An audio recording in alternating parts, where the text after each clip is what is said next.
Então vamos começar a aula de hoje aí, pessoal. Vamos dar continuidade ao nosso estudo de cristalografia.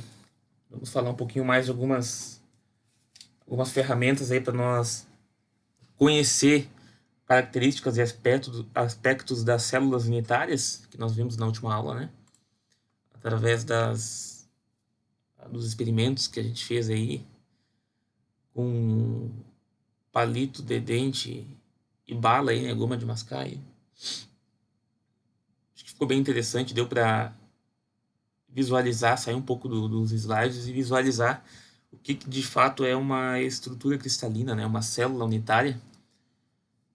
E vocês puderem entender melhor o que quando a gente fala de aresta, quando a gente fala de ângulos entre arestas, né? Vocês ter essa visualização aí um pouco melhor. Então hoje a gente vai falar um pouquinho mais sobre alguns índices, né, que a gente pode calcular alguns aspectos da célula unitária. Esses índices são conhecidos como índices de Miller. Então, o que são os índices de Miller? A orientação dos átomos em um cristal é muito importante no processo de fabricação de semicondutores. As propriedades dos dispositivos dependem da orientação da rede cristalina. O uso de índices de Miller é um método convencional para definir planos e direções de um cristal.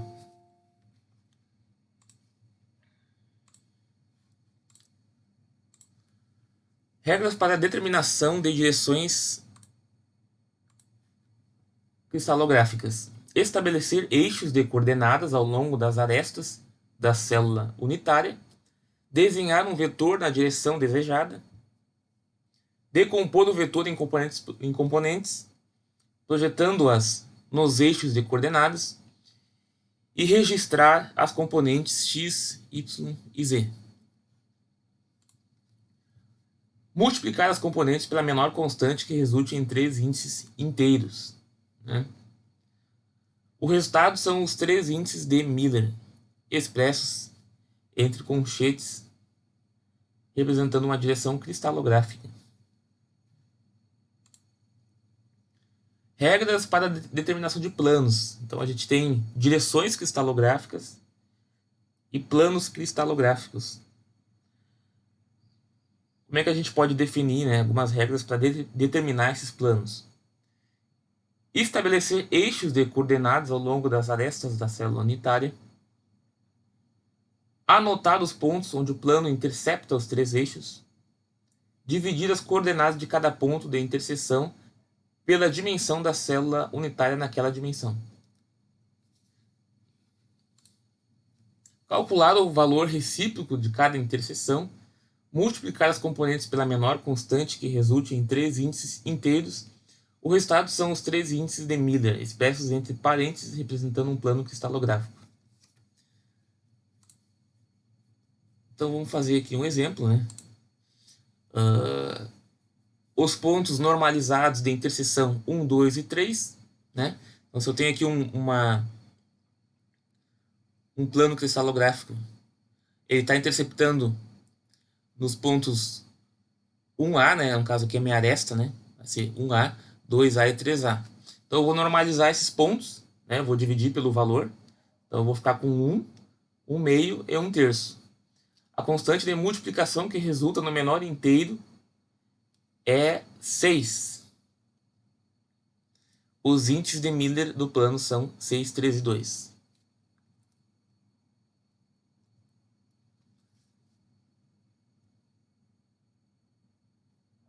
Quando eu tenho um cubo, então, né? Quais são as faces, né, do cubo, né? Se eu quiser traçar um plano nas faces.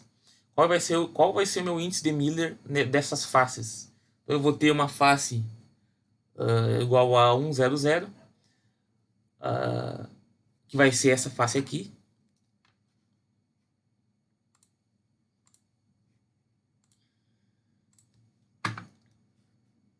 Um 0, 0 é essa face aqui, ele está interceptando apenas o meu eixo X, ele corta apenas o meu eixo X, né, essa face aqui.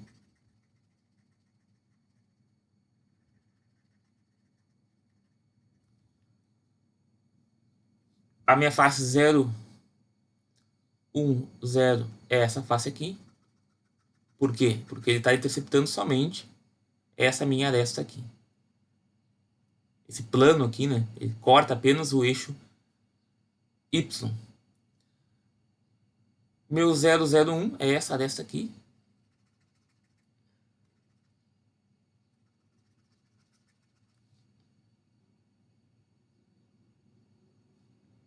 Né? E aqui embaixo eu vou ter a minha aresta, né, negativa, né? E assim sucessivamente. O lado oposto aqui eu represento com uma barra em cima, tá? Para mim poder ter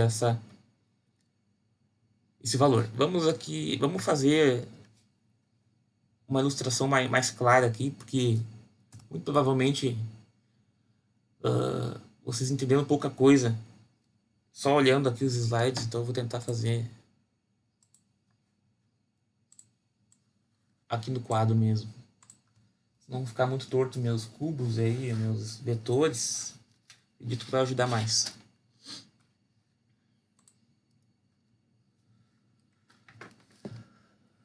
Então vamos traçar aqui uma célula unitária.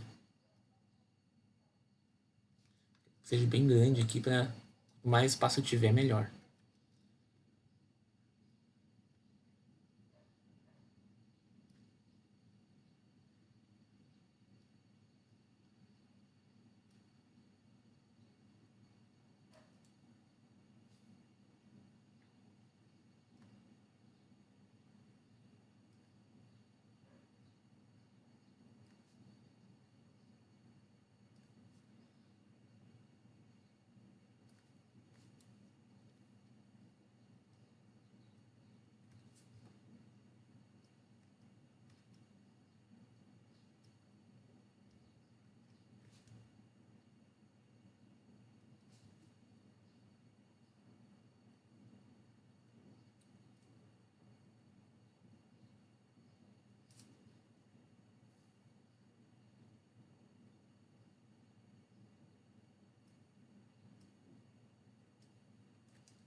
Então aqui eu vou ter o meu eixo X.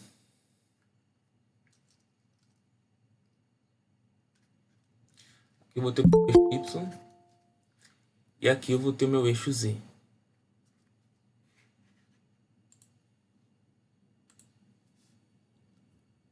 Tá? Vamos traçar aqui um vetor numa direção e vamos ver qual que vai ser o índice de Miller desse vetor. Então, eu vou sempre partir da minha origem aqui, né? Partir da minha origem até um ponto, é uma direção dentro dessa célula unitária que eu quero saber, né? Qual que é a minha, que eu vou traçar um vetor, né? Eu quero saber qual que é o meu índice de Miller.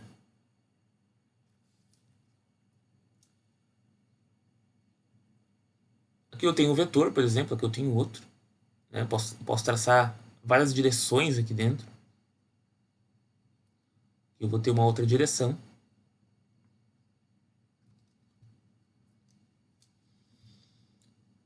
Então, qual que vai ser o meu índice de Miller nesse ponto aqui? Eu vou ter que ele vai ter, pensando aqui numa célula unitária, eu vou ter esse ponto aqui 1 em X, 0 em Y e 0 em Z.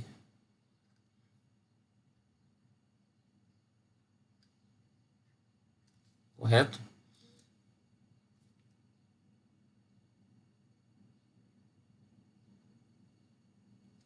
Se eu tiver esse vetor aqui, eu vou ter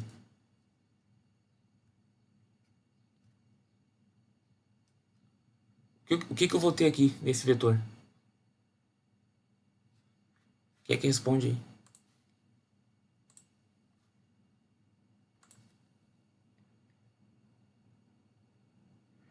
Álvaro Santos, 0,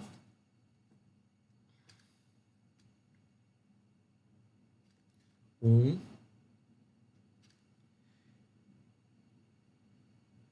ao Juan, ele respondeu certo.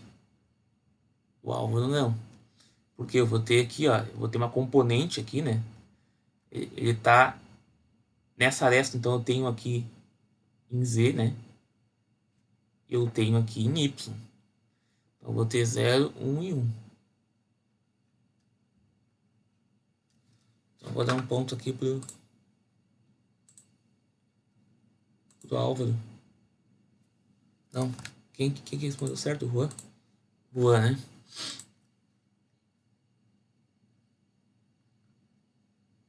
O Juan. Aqui.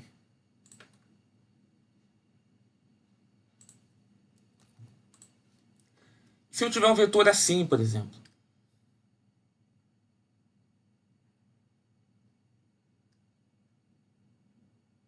Né? É um vetor assim. Qual que é o meu índice de Miller desse vetor aí?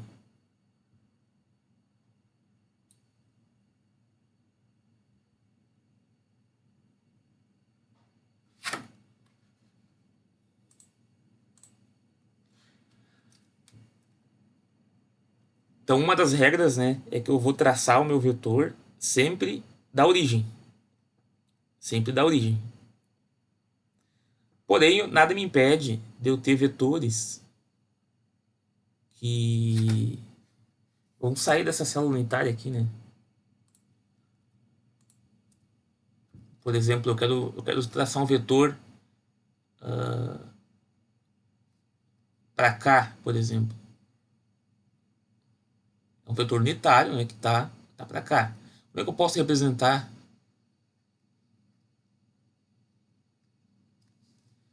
esse vetor aqui, por exemplo? Ele vai ter aqui... Qual que é o valor desse vetor aqui? Esse vetor. Menos 1, 1, 0. Menos 1. Deixa eu voltar mais para cá para não cortar o cubo. Menos 1.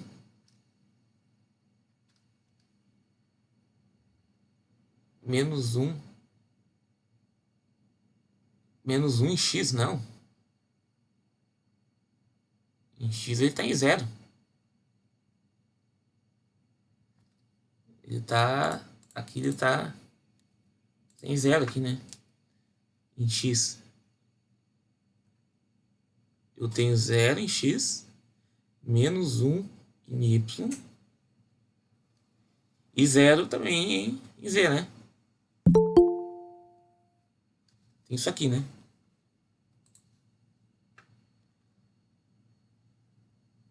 Tem isso aqui. Só que o índice de Miller, ele nos diz, né, que a gente pode traçar uma nova origem se a gente quiser, né? A gente pode traçar uma origem aqui nesse ponto aqui, se eu quiser, né? Posso traçar uma nova origem aqui. Vamos pensar aqui.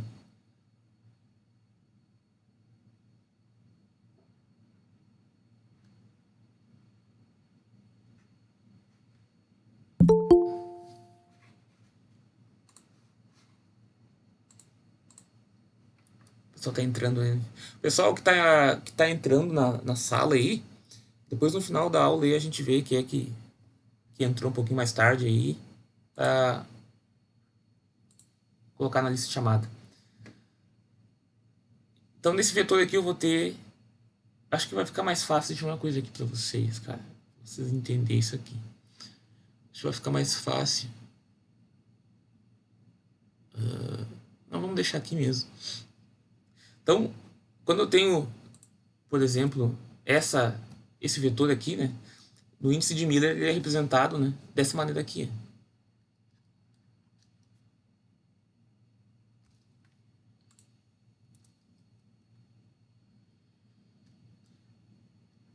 A gente coloca uma barra em cima, né? para representar esse vetor aqui. Essa barra aí não é nada mais que esse vetor aqui, né, negativo no caso. Eu posso representar dessa maneira, como índice de Miller, tá?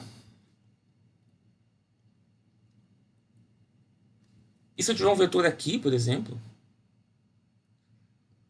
né, eu quero saber qual que é esse vetor aqui. Nada me impede de criar uma nova origem aqui, né? Nada me impede de criar uma nova origem nesse ponto aqui.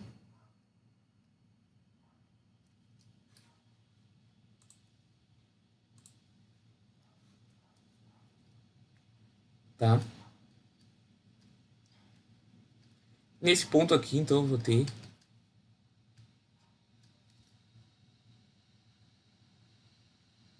menos 1, menos 1, 1 e 0. Certo?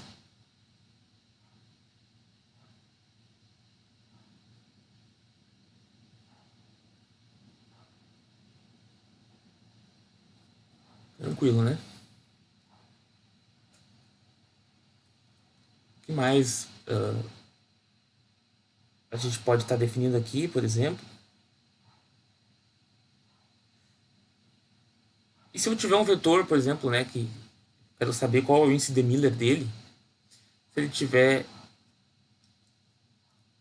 essa característica aqui, ele tem 1 em x, 2 em y e 3 em z, que é esse aqui, né? Esse aqui.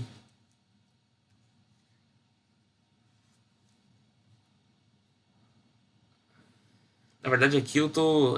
Aqui tá colocando um plano, né?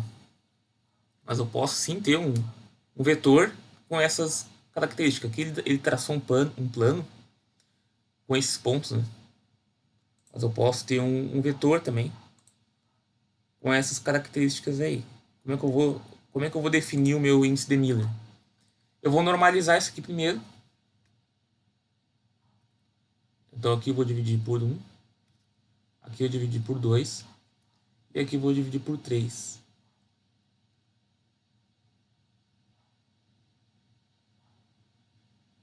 Não, desculpa, eu vou fazer o seguinte, né? Eu vou fazer o inverso disso aqui, né?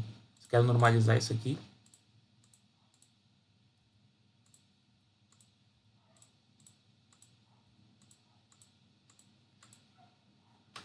Eu vou fazer o quê?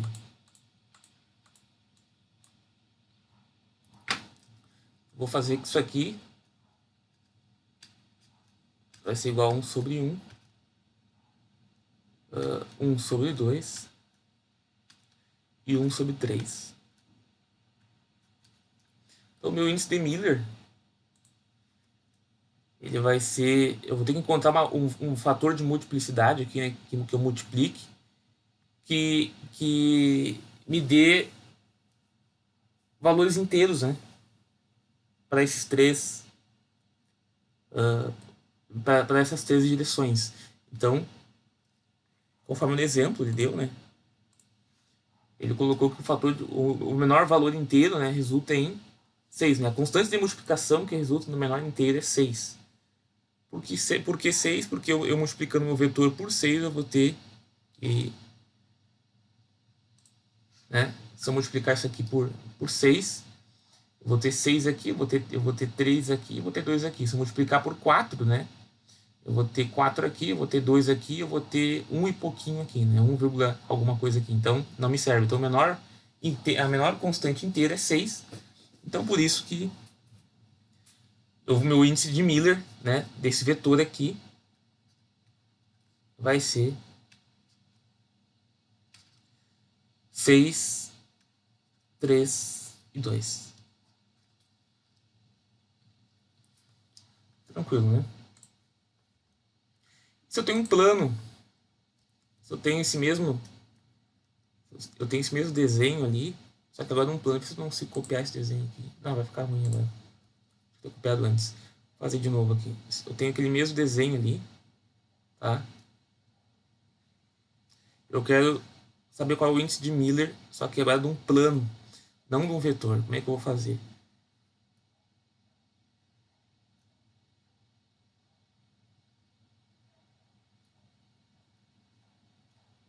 Se estiver meio torto aí, pessoal, não dê muita bola. Não pode que vocês entendam. Se não estiver dando para entender, aí você me avisa.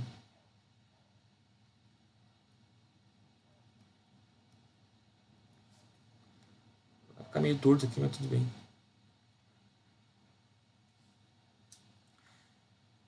Aí aqui eu vou ter também os meus eixos, né?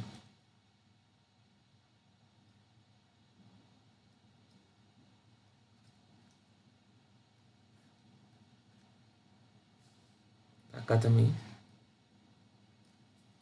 Aqui também vou ter meu X. Aqui eu vou ter meu Y. E aqui eu vou ter meu Z. Se eu quiser saber qual que é o índice de Miller desse plano aqui, essa face aqui do...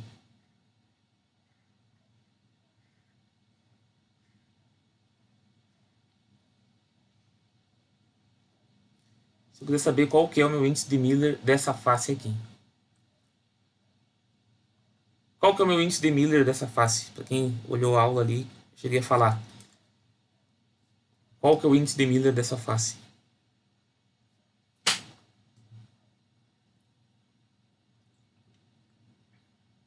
O Álvaro aí que tá louco pra acertar, ganhar um ponto aí na aula de hoje.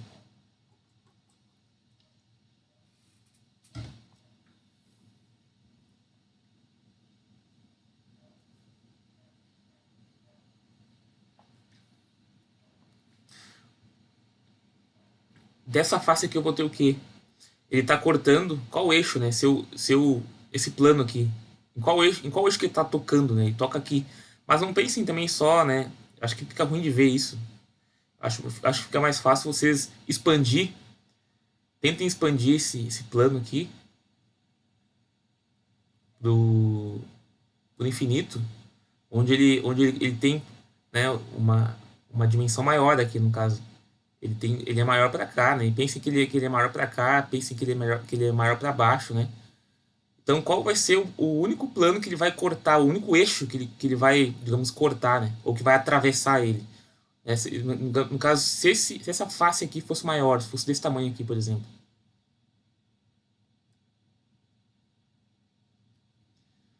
O único eixo que ia cortar ele, que ia perfurar ele, ia ser esse eixo aqui, né? Esse eixo Y tá para cá, né? Não ia cortar ele. E nem o meu eixo Z. O eixo Z também tá para cima, né?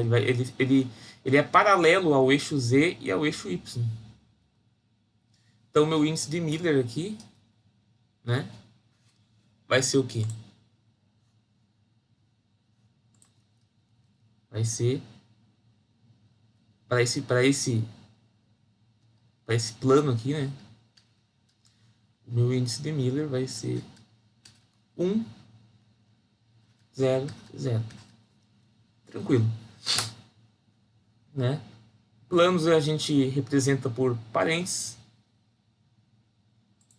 e direções cristalográficas a gente define com conchetes. É conchetes é o nome disso aqui, né? Agora me deu uma. É, isso, é conchetes. Eu fiquei pensando agora aqui, tem as chaves também, né? Essa aqui é chaves, isso ali é conchetes. Então, vetores a gente vai definir com conchetes e planos a gente vai definir com parênteses. Tá? Se eu tiver, então, um caso que, né, eu tenho. Vou fazer de novo aqui. Vamos sempre fazer uma célula unitária e vamos colocar o plano dentro dessa célula unitária.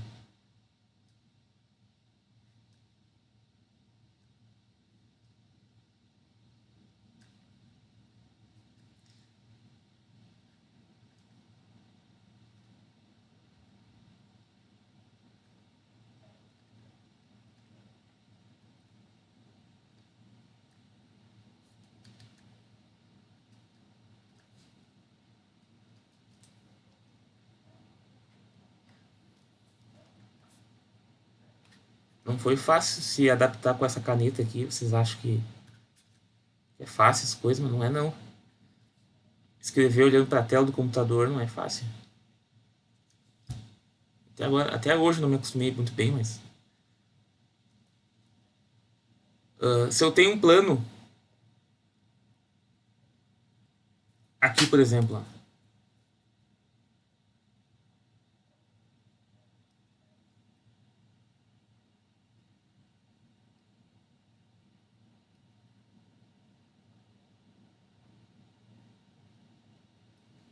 Esse plano aqui.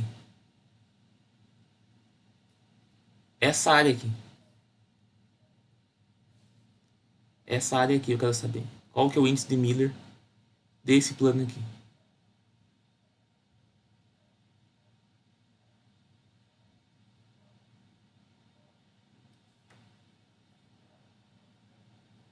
Quem é que me responde? Qual que é o índice de Miller dessa face aqui? Desse plano aqui?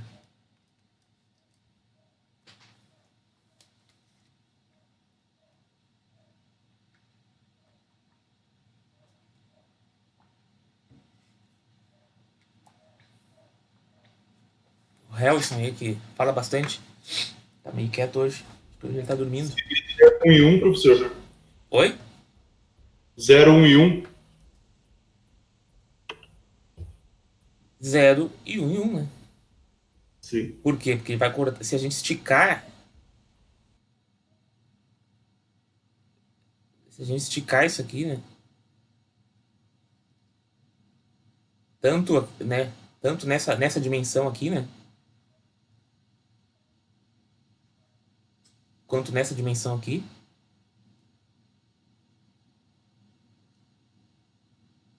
Eu vou ver, né, que ele vai estar cortando, né?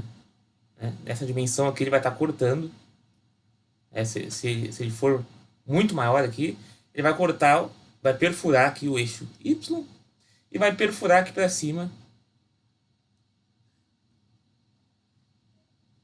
o eixo Z, correto? Então, eu vou ter que 0, 1 e 1. Tranquilo? Estou reproduzindo isso no SketchUp. O cara gosta de desenhar, cara. Então, é isso aí, cara. Isso aí. Bem tranquilo, né, pessoal? Nada demais. Isso aqui. Então aqui eu vou ter, né, planos no cristal. Então os meus planos cristalográficos diferentes possuem arranjos atômicos diferentes, resultando em diferentes propriedades químicas e elétricas para essas superfícies. Então aqui eu tenho meu plano 100, né? O esquerdo aqui também. Também aqui a gente não sabe onde ele definiu, né, os eixos dele, mas aqui eu vou ter que, né, nesse plano que eu vou estar cortando os 3 eixos com certeza, né, independente de onde eu defini minha origem.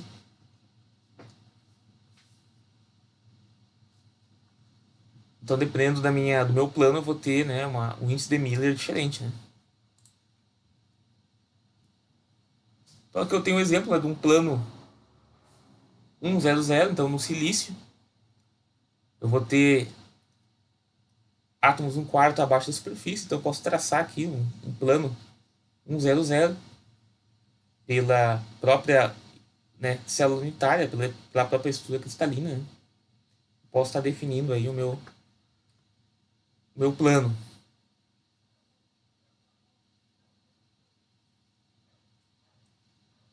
Então aqui eu vou ter, por exemplo, o plano 110. Também, né? A partir dessa definição do plano, eu vou ter arranjos diferentes. Eu vou ter um fator de empacotamento atômico diferente. E eu vou ter mais ou menos átomos envolvidos no plano, né? Então aqui ele só traz alguns planos diferentes, né? Nada demais. Né? Mostrando esses diferentes arranjos aí.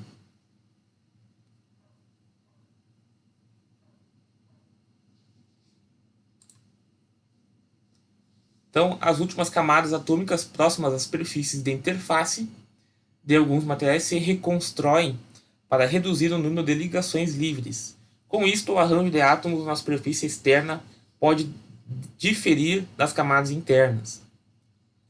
Então, aqui mais alguns arranjos, né, de planos. Né? Não vou adentrar muito nisso aqui. Eu só quero que vocês tenham essa noção aí de que cada plano vai definir diferentes estruturas, né?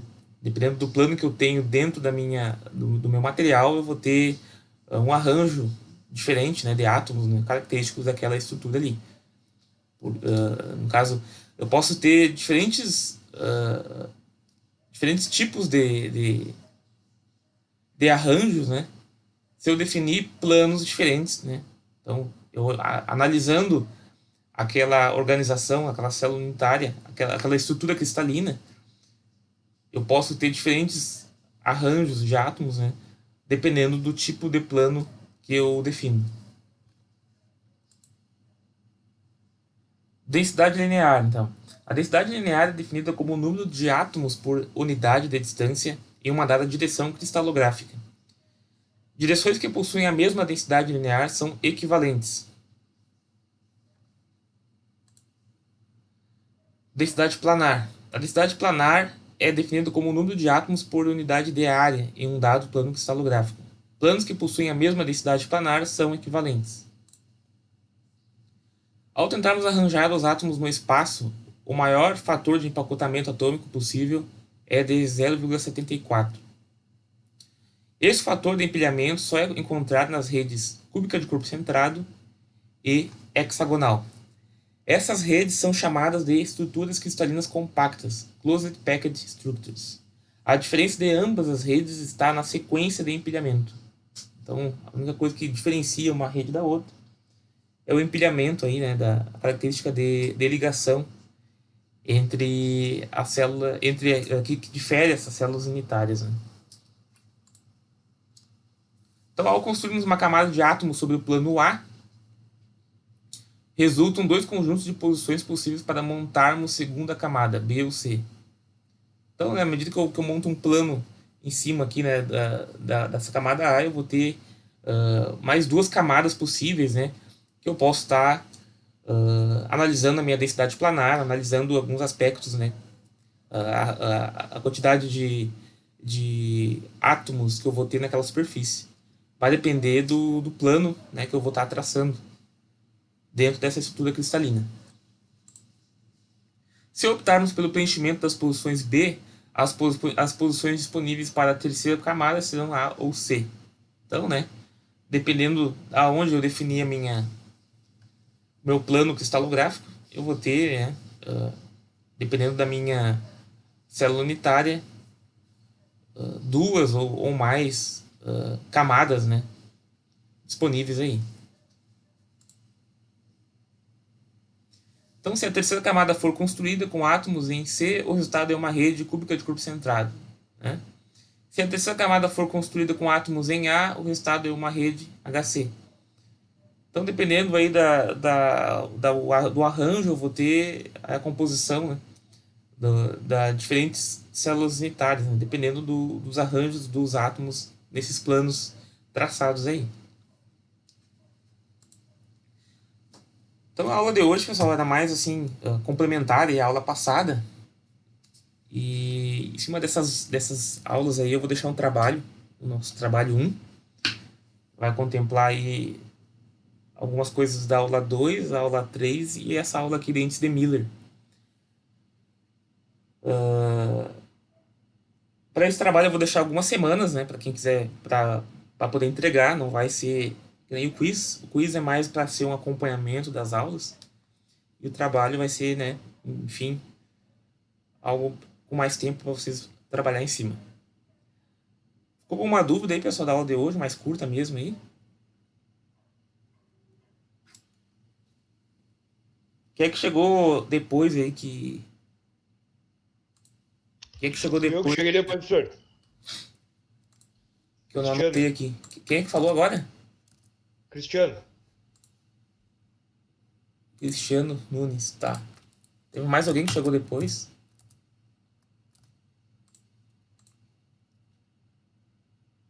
A Andressa também, tá? Então, pessoal, vou encerrar a aula de hoje aqui. Vou deixar o trabalho aí em seguida. Nos encontramos então na semana que vem, tá? Boa semana para vocês aí. Até mais.